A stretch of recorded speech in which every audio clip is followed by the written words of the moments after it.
Okay, so the recording should, the notice should come in a second now. Yeah, we are recording. So, welcome everybody. Thank you very much for joining us so promptly. I am aware of the fact that many of our members are still on holiday or are getting ready for holiday. That's why we are recording it, and usually we see more people watching actually the recorded thing than actually the live one. What was happening in last 2 weeks? Obviously, we had our Easter. I couldn't say the same about our fellow Ukrainians. They couldn't enjoy Easter, and Orthodox Easter is actually coming next weekend. Having said that, what we are seeing now with Ukraine is that some families are thinking of returning to Ukraine. Seafarers are trying to persuade them not to. It's too early, too soon, but people are battling, listening what's happening, social media. There is a lot of pressure on the families. But I have to report to you, to all our members, that we are seeing some of the family members thinking and trying to get back to Ukraine. Accommodation in Poland, we got to the point when it's really, really difficult to find. We are okay at the moment. Everybody is accommodated. But I have to say that I am now in a bit of a panic stations. We've got mother with 2 kids and her mother coming to Poland, and I don't have a place for her. So we are working. She might be with us in 3 days' time, and I am really spreading words everywhere. If there is anybody who could accommodate them, it would be great. And preferably, we are not talking about temporary accommodation. We are talking about apartment, because this is linked to the efforts of these people getting jobs and school. So we cannot keep moving them around. They really need to settle somewhere.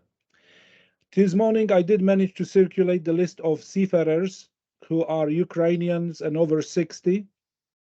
And I have to say, there was a lot of interest, and some of them are going very, very quickly. So as soon as I finish this meeting, I will be talking to those of you who have sent a message and requested those seafarers, but they are almost all gone now, interestingly enough. So we will try to energize and find even more people if we can find them.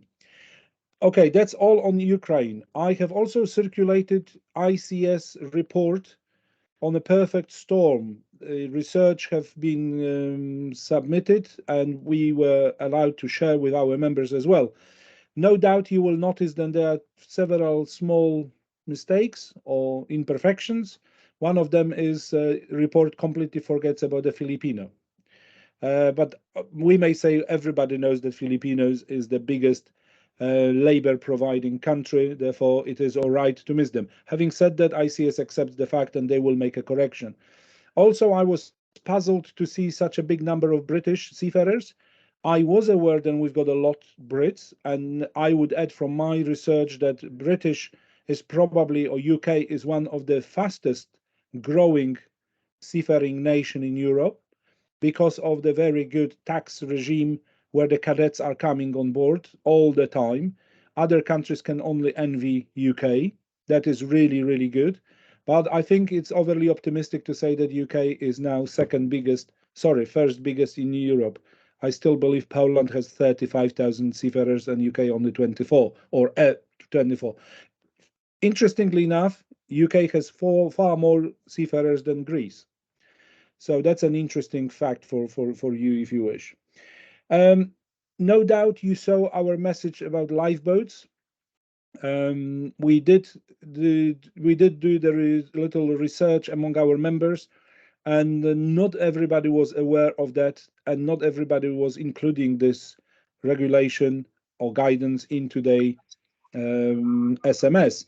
Therefore, we went to check with the flag states and other players, and amazingly, quite a lot of people still insisted in seafarers being in lifeboats during the drills. So we thought it would be a good idea to issue the press release, and we had a very, very good coverage from different quarters of our industry. I have received a message today that technical working group in Philippines regarding vaccination closed down. As far as Philippines are concerned, situation is under control and it doesn't require special team to look after seafarers and vaccination.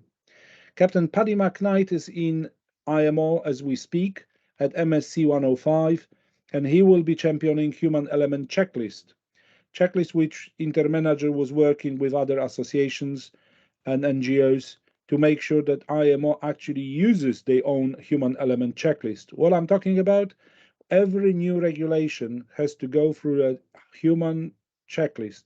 So the new regulations do not deny that we've got people on board, and it's not against humans on board, basically. That's all from me, and I'm not seeing Mark with us today. He must be traveling last minute, I suppose, because I didn't have any message regarding Mark not attending, so I can only apologize on his behalf. And I would like to welcome Filippo, who will introduce himself, and Filippo represents, well, Filippo, introduce yourself, and you are our new member. So welcome on board, and Filippo, over to you. Okay. Kuba, thank you very much. My name is Filippo Fabbri. I'm working for PL Ferrari. PL Ferrari is a P&I insurance broker, part of the Lockton Group. You all hear me? Kuba, loud and clear. Okay, super. If I can, I will share our presentation with and my colleague Stefano Cazza, that is board member of PLF, is also here to help me, because I'm not the most technological person in the world. Stefano, if you can. Okay, good. Here is it. I've got it. Yes, we can see it. Yeah, perfect. So what PL Ferrari, if you can go, Stefano. PL Ferrari is a company. I will give you a small introduction about our company. Is a company that is been founded in 1959. We are the oldest specialist P&I broker in the world, and also the largest in terms of mutual and chartered liability, in the sense that we are covering more or less between the 8-9% of the entire world fleet. We are based in Genoa, in Italy. We have 2 offices here, Ferrari and Naples. We have offices in London, Monaco. In the United States, we have people in Houston and in Florida. And then we have Istanbul and Singapore. We have 105 people that are dedicated multilingual. We do only P&I. This is the decision taken, and let me say that what is the offer that we made, let's say the proposition of PL Ferrari, is that we are the advocate of the clients vis-a-vis the clubs. So what means that we are following the clients from A to Z, from the consultancy, from the helping them in the claims handling, in finalizing their renewal with the clubs or the fixed premium facility, and then all the entry department with all these convention and all the needs for the documentation that's all ship owners around the world needs. We have at least 12 people that are fully dedicated to this aspect of this business. I'm working for the company since 27 years, 27 this year. I was doing claims for the first 9 years of my career, and then I moved to commercial side, and I became the CEO of the group in September last. I'm the third CEO of the group since the beginning of our life. Being part of the Lockton Group, our goal is to support all our colleagues all around the world, wherever there will be any marine business, and P&I in particular, to be their specialist. Obviously, we are operating on the worldwide basis, so we are a very big presence in the United States, Central America, and South America, and we do also Europe, because it's traditional, and Greece, that is very important. We now join forces with the other two companies, that is, one is Edge in North Europe, in Norway, and Omni in Turkey. So the proposition will be more or less everywhere around the world, and our energy will be spent also a lot in Middle East and Far East. Having said that, I'm very proud, and I thank Scuba for the invitation to join the association. We are very, very happy to do it, and we hope to contribute in the way we are in the position to do with you.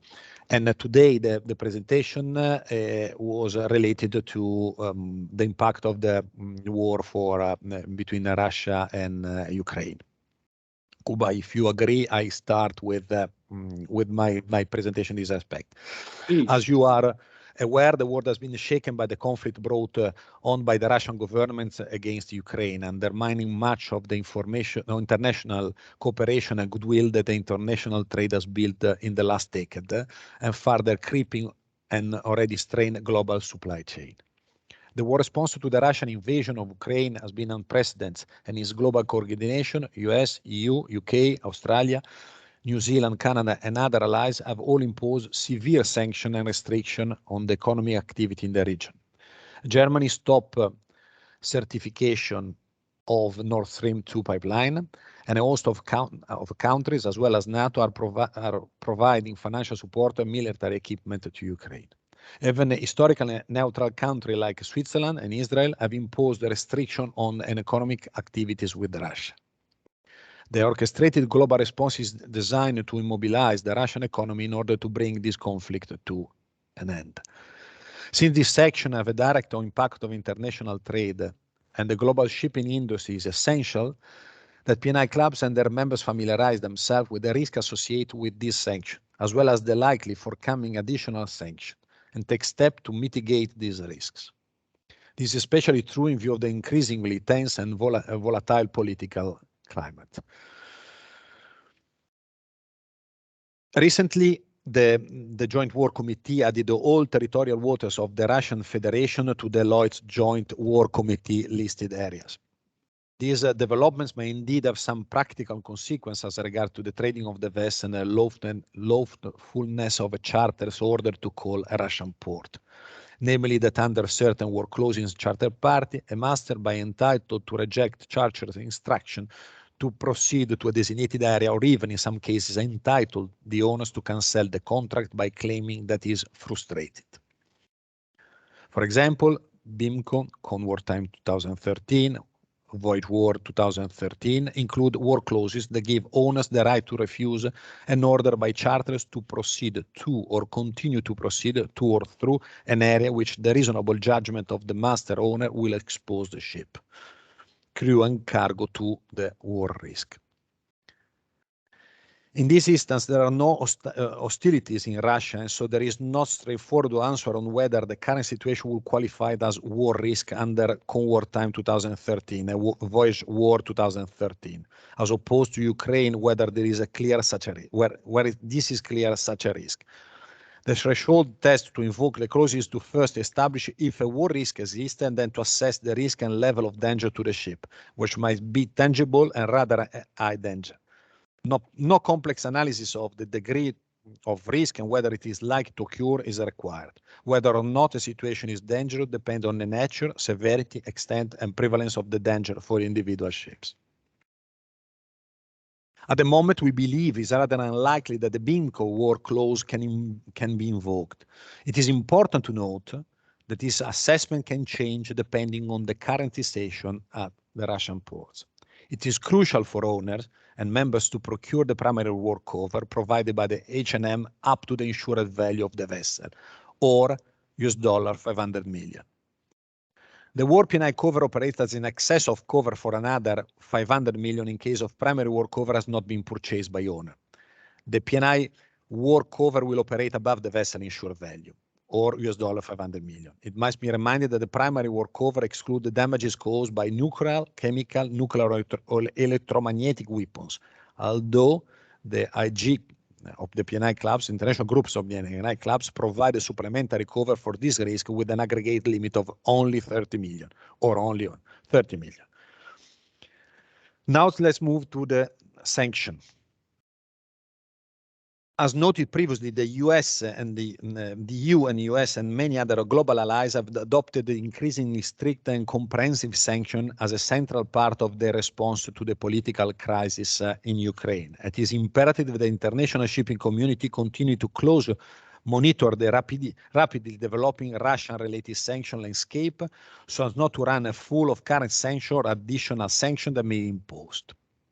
Broadly speaking, the US authorities have adopted an approach of imposing blocking sanctions on designated entitles and individuals, including Russian President Vladimir Putin and several prominent Russian and their families, several major Russian banks and other designated person entities. This blocking sanction effectively prohibit US persons like us in a way, because we are subject to the primary sanction being recognized, we are, let's say, Italian brokers, but being owned 100% of Lockton, we are subject to the primary sanction. So coming back to the point, the US is blocking designated person or entities or entity owned or controlled by designated person like us to operate there. Similarly, EU regulation apply to funds and resources controlled by listed person and prohibit making funds available to such person directly or indirect. In this respect, this is something that we are all familiar with, because when there were the sanctions vis-a-vis the Iranian government, the Iran as a country, whoever, let's say, all the big broking houses like ourselves and other colleagues that are American-owned, they were not in a position to operate at all in the area. Under US and EU law, when a natural legal person is blacklisted, its economic resources are frozen and no other economic resource can be made available to that blacklisted person. To give you a very stupid information, but I believe that to understand how important are the sanctions, we had the clients that has been designated as potentially in the blacklist, and one of the employee was ordering a book on Amazon, and the book was never delivered because everything was stopped. So when you are in the list, you know better than myself, is impossible to operate in any shape or form, even the most, let's say, the minimal things, like to buy a book on Amazon. It is therefore important to verify whether the entities involved in the commercial operation contractual chain are blacklisted in EU, USA, UK, UN lists. A word of caution, however, simply because of an entity is not specifically included on a list does not necessarily mean that it is not blacklisted, as according to EU law, entities which are controlled by blacklisted natural or legal person become indirectly blacklisted as well. This, in my opinion, is extremely important to underline this aspect. A complex due diligence so might be required to identify indirectly blacklisted entities. Another sanction excludes several Russian banks from the Society of Worldwide Interbank Financial Communication, better known as SWIFT. This provision poses a great limitation to the help that can be furnished by the club in any occurrence in any Russian ports, since payment can be as easily made as before through the international banking system. You know better, again, you know better than me that at the moment you block the SWIFT, any payments will become extremely complicated. Also because of the countermeasure taken by the Russian government, the possibility for Russian companies to pay and to be paid only in rubles. In addition, effective April 16, 2022, the EU will prohibit Russian flagship from accessing EU ports. Ships that reflag from Russian flag registered to any other state after the Feb 24th, 2022 will be prohibited from calling on EU ports. The ships that are subject to this ban are ships under applicable international convention, yacht of 15 meters or more in length, which do not carry goods and whose passenger capacity not exceed 12 passengers, and certain pleasure boats or personal watercraft that meet certain criteria. There are, however, some rather significant carve-outs to this ban of Russian flag registered ships. The ban does not apply to ships that need assistance to seek a place of refuge on emergency stop in a port for maritime safety for reason of saving life at sea. Competent authorities may also grant ship access to a port if they consider access is necessary for the purchase, import, or transport in EU of natural gas and oil, including refined petroleum products, titanium, aluminium, copper, nickel, palladium, and iron ore, and some chemicals as ferrous product listed in Annex 24.4. The purchase, import of transport, pharmaceutical, medical, agricultural, and food product, including wheat and fertilizer, whose import, purchase, and transport are permitted by the regulation. Humanitarian purposes, like the transport of nuclear fuel and other strictly necessary goods, the function of civilian nuclear capabilities, and the purchase, import of transport to EU of coal or other solid fuels listed in Annex 22 until 10 August 2022. While an EU member state can grant a ship access to a port in any of the above cases, they must immediately inform all other member states that the European Commission within 2 weeks of the granting the authorization. On the basis of the wording of the regulation, it is difficult to understand what exactly constitutes a Russian ship, namely, in addition to the Russian register, a Russian flag vessel does alter definition of a Russian ship, also include ship owned, controlled, chartered, or managed by a designated person. Comparing to the sea regulation with those imposed by the UK in 2019, it is clear that a ship is controlled or operated by a person who is able to make decisions about its operation, including but not limited to decision about the route a ship can take and appointment of the master of a crew. At first glance, this will appear to include the Russian charters, as they have control over who is employed on chartered vessel. However, it seems more likely that it is limited to the person controlling the crew, i.e. the master. It also unclear whether the penalty is extended to offshore operators paid directly or indirectly by the owned and Russian controlled entities. On balance, on whether the regulation seems broad enough to encompass any ship for which there are serious doubts as to ultimately control it, especially when registering in offshore countries. As in case of UK sanction and guidance given by UK Port Authority, the EC does not explicitly specify what a Russian ship is. Extreme caution must therefore be exercised in deep advice required on the next step before embarking on any maritime adventure that could bring a ship and its cargo into EU ports. Member assured should also pay particular attention to the restriction of the import into EU of goods originating in Crimea or Sevastopol. In addition, sectoral sanctions have been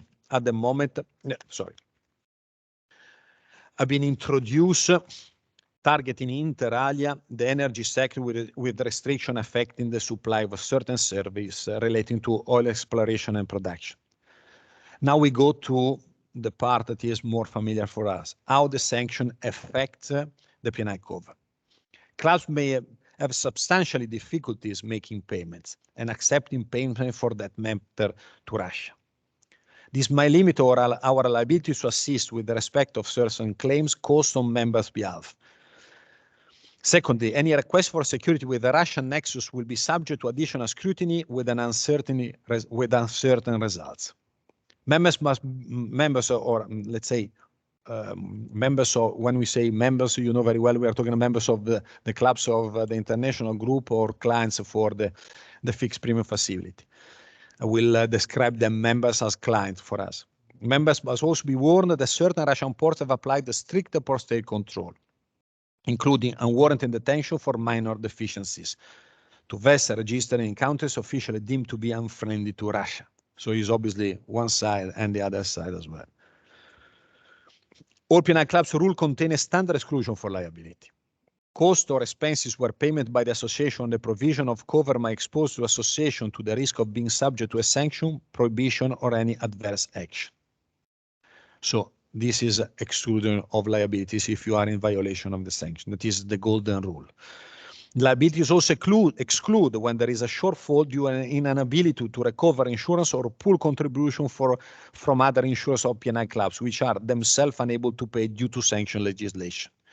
Which doesn't mean, you know very well, let me open parentheses, that the vast majority of the claims that we have seen, that those that are very important for the clubs at these days, and what is creating a lot of issues in respect of the last general increase we had, were related to the pool claims. The pool claims are those claims that are in excess of $10 million. The first $10 million are the retention of each single clubs, and from 100 to, so from 10 to 100 is the pool contribution, where the 13 clubs of the international group contribute. Will be 12 very soon if the merger between Standard and North will occur. The association is also able to immediately terminate the cover when a member is exposed or may expose the association to the risk of being or becoming subject to a sanction. When I say association, it means the penal club. Prohibition, restriction, or other adverse action by a state or international organization or competence authority, similar provision exists in the terms of condition for the non-mutual cover. So it means that it's not only related to the IG clubs, but also the insurer who are offering fixed premium facility. As noted above, the US restriction on import of goods originating in Crimea and Sevastopol include a prohibition of insurance and reinsurance. Accordingly, importing such goods in contravention of this restriction may trigger the insurance exclusion. Another key point that has to be considered is the repatriation, and this Cuba probably is something that you were talking before, Ukrainian, Russian crew members. In fact, as per usual practice, repatriation has to be performed by air. This has become impossible in the recent times for both Ukraine and Russia, thus rendering seafarers unable to fly back to their home countries. I believe that in this respect you will teach us how it works rather than myself to say. But this is a very important aspect, not only from the humanitarian point of view that has to remain the most important point, but also in respect of the cost for the club to do so and the ship owners. In this specific restaurant, we have to recognize 4 different cases scenarios that should be taken in consideration. The seafarer is willing to remain on board and their contract is extended. The seafarer is willing to remain on board, but the contract is not extended. Covers for supernumeraries, non-seafarer is not prejudiced, but some clubs may require the letter of indemnity or declaration for a supernumeraries on board. The seafarer is not willing to remain, or the other alternative is the seafarer is not willing to remain on board. The most suitable solution is for the owner's operator of the vessel to agree a place of repatriation in substitution of the home country. In this case, cover should not be prejudiced. So the club will have to pay for such cost of repatriation. The seafarer is not willing to remain, we are not talking about, we cover about repatriation in case of sickness and not repatriation for the normal operation of the ship. The seafarer is not willing to remain on board and agree to another location for repatriation. This is obviously the most complicated situation and is recommended to document all the facts implied in this case. In this, eventually, the cover should not be prejudiced upon arrival at Ukrainian borders. Let me go back to the point about the fact that whether the cover will remain in place or no cover will not remain in place, because I don't want to mislead it. When we say that the BNI cover will remain in place, it means that normally you all know that the cover will operate from from the moment the crew member is abandoning his place home to go on board the ship till the moment the crew member is going back to home. So if in case of injury, illness, or death during the shift from home to the ship, or from the ship to home, and something occurred there, the cover will operate. Obviously, we are talking about so the repatriation is part of it, and it's very important when the cover is operate. In case the cover is not operate, any risk during this transit will be on the owner's side. Let's go to the due diligence. Against this background, or it's vital important that shipping companies know what sanction restriction apply to them. If a company fails to keep abreast of sanction laws applicable to it, and it then perform a prohibited activity, there is a far greater likelihood that it will be found to have knowingly done so, and therefore unable to avail itself of any potential defenses. Due diligence is making appropriate inquiries to whether any prohibition apply to and in respect of the parties and activities involved. Regulators in many countries publish guidance on the due diligence, and members should be familiar with the expectation that they are required to meet. In the present context, which involve a fast-changing landscape and rules, members may also consider the following. Is there a Russian Belarusian nexus to a particular trade transaction entity? If so, ask the charter subcharters for full details of the cargo's parties involved, including service providers such as port operators. In addition, whether or not sanction issues identified, members should check their banks and ensure below are able to make and receive payments if there is a Russian-Belarus nexus. Failure to ask pertinent questions will likely mean to no defense to any enforcement action that might fall as a result of a sanction breach. Having ascertained those details, seek independent legal advice as appropriate on whether a particular fixture might give rise to sanction risk. It is also possible for questions to be raised with the relevant government agencies for guidance. Again, in the context of a future enforcement action in the event of a sanction breach, obtaining legal advice or making such inquiries would like to be treated as a mitigating factor, resulting in successful defense or lower penalties. As a general rule, and this is my end of my speech, as a general rule in the USA, EU, and UK, a person will commit a breach of sanction if they perform an activity knowing that is prohibited. If they can demonstrate that they will exercise due diligence and took a reasonable step to ascertain the lawfulness of the activity, but despite it is transpired that the activity was prohibited, they may have a defense and not be guilty of breaching the relevant prohibition. Similarly, rules may apply in a number of other countries which implemented the economic sanction.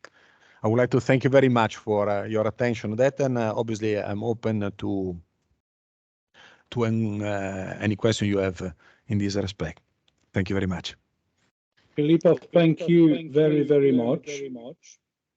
I think we've got somebody with microphone on because I'm hearing myself. And I'm opening the floor for any questions. We had a lot of questions regarding payment to Russian crew. Therefore, if there is anybody from the floor who would like to ask, or shall I? Waiting for your yellow hands, please.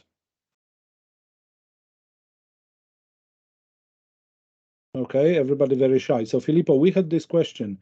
We are employing Russian officers and ratings. We do know banks which allow payments. We can go through Japan, and there were some other places. What is your opinion? Are we in breach of sanctions if we are paying individual Russian? Over to you. My perception is that if it's not listed in the person that are blacklisted, there is not violation of the sanction. Okay. As simple as that. I'm not sure I understand everything, because the individual will not be listed. I think individual will be working for the company which is listed, right? In the moment, it will be something that will have facilitating the violation of the sanction. This is not acceptable. Let me give a proper explanation. If you have an Italian company with a Russian crew member on board, there will be no problem. If there will be a Russian company that is listed and you pay a crew member, this can be seen as a facilitating the violation of the sanction. And in such a case, in my opinion, is object of the sanction. The vast majority of the experience we gain during this year in respect of the sanction, I repeat, is related to what's happened in the Gulf, in the Iran in the past times. And what we have seen, and because everything has to, you know better than me, that the sanctions are never black and white, because if are not black and white, the extension of the sanction is by far more wider. So what was the criteria that we were following to better understand is if something is facilitating the person that is sanctioned, you cannot do it. But obviously, case by case, we needed to see, and happy to help in notwithstanding we are not involved on the penal side. Whatever we can do and specific things, we will be very glad to help any member of your association, of our association. Okay, understood. Thank you. I just wonder myself, what about branch offices? We have companies registered in Cyprus with branch office in Russia, for example, because we've got crewing agencies or crewing departments, HR departments in Russia. Would they be listed? They need to check. For sure, they need to check. My first reaction is that whatever is a branch of, I mean, I try to use the way to understand is try to follow what's happened to us in respect of Lockton. We are, in a way, a branch of Lockton, and we are subject to the primary sanction as we were, because we are owned by Lockton as the primary sanction. So in my opinion, it works in exactly the same way. So if a company or a branch is owned by a sanctioned company, this branch is getting exactly the same treatment. Excellent, Filippo. Now, are you receiving a lot of queries from members regarding this? Are you happy with those queries, or do you think we are not doing our job, we are not asking enough questions, we are ignoring facts, and we are trying to turn a blind eye? What's your opinion? My opinion is that the shipping community is extremely sophisticated, but talking more is certainly an added value for all of us, because it's such is a learning process that is never stop. So at the end of the day, what I would suggest all of us to talk each other and double check all the time when it's possible. So we in Pialferrari, we are extremely happy to support and give all the advice, not only to the Ship Owners Association that we do on a normal basis all around the world, but also to individual clients or individual company that are, for instance, in InterManager, whoever wants to ask questions are we are more than happy to support. Excellent, excellent. Thank you, Philippe. Anybody, any other questions, please? No difficult one, please. Stephen, go ahead. Fabry, that was excellent. I'm in the training business primarily, retired, but I've gone back into it. Are you able to share your presentation? Because I think you said absolutely correctly, sophisticated companies probably have sophisticated departments that go through this and know it. But you never know everything, and something can easily go through and be missed. If that presentation could be shared, put up online or some way or another, or sent by Cuba, I think it would be very helpful. First of all, I would like to thank you, Stephen, for that. I mean, for sure we will do. So you will have the presentation through Cuba within half an hour. Okay, I think that'd be great. Thank you. Actually, Filippo, it is being recorded, so I do already have the presentation. Okay. Now, we will be circulating this to our members, and that was a request from members. So it's not going to be public, it's going to be public for the members, and discretion of members how they're going to use it. But that's the principle of our 60-minute meetings. Then we are talking about different things, and we would like to be assured, and we are talking in the comfort of friends and colleagues here in InterManager Association. So thank you for that. I will invite all of you to, from time to time, to have a look at what we are publishing in our website. But certainly, if you like, we can, and when we have a list of the associates, we can put it in the list of the receivers of our circulars, and you will automatically receive. It's a matter of simply to have the email address of the people likes to get it, and you will immediately add it in. I'll do it, actually. I'll sign up with you guys, and I will be receiving that and then forwarding it to our members. Super. We do have some sort of a system here. Whenever we pull resources, we are trying to do that. So people are sharing their experiences, sharing their resources, and so on and so forth. And that seems to be working very, very well indeed. Thank you very much. Okay, Filippo, I think that's all for you. Thank you very, very much for all of this. I will just continue with our meeting for a second, because I just wanted to share something with our members, and I hope I've got this screen here. I'm coming back now, as you can see, to lifeboats accidents, and this is what prompted me to send you a press release and show actually the world that we've got an issue here. The issue is then there is a lot of publications, a lot of good advice, but there are also rules and regulations. And InterManager, thanks to some of our members, was able to continue and is able to continue keeping records of all accidents which are happening since 1980 on lifeboats. And as you can see, the number of accidents has started to decline around 2006, 7, 8. And I put some milestones on top of the statistics so you can see, or you can start seeing trend. And we were asking ourselves a question: what has happened? Are we proceeding in the right direction? Are the regulations actually effective? And as you can see, we may say, yes, indeed, the trend is now reversed. We are not having more accidents. From 2007-8, the accident numbers are going down. The problem is then they continue to happen.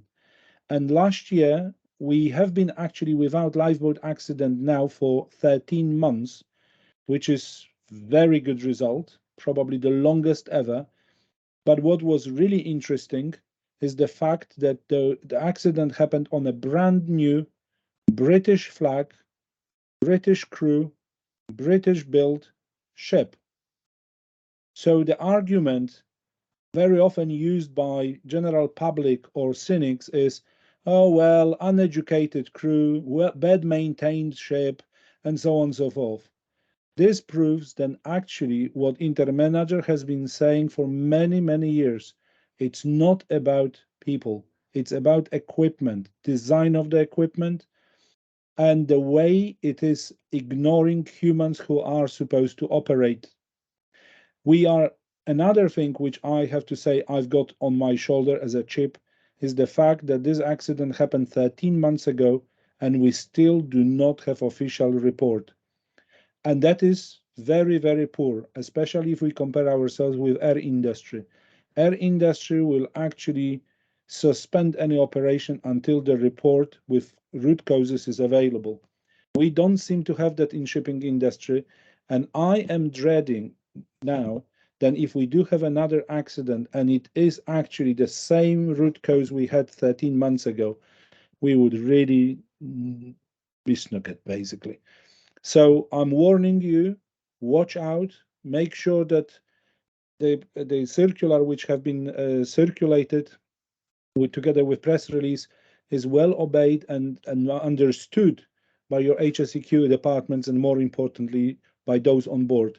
And I'm encouraging you, if you see the flag state or port state control insisting in breaking this rule, then please show it into their face and say, here we go. It is actually since 2009.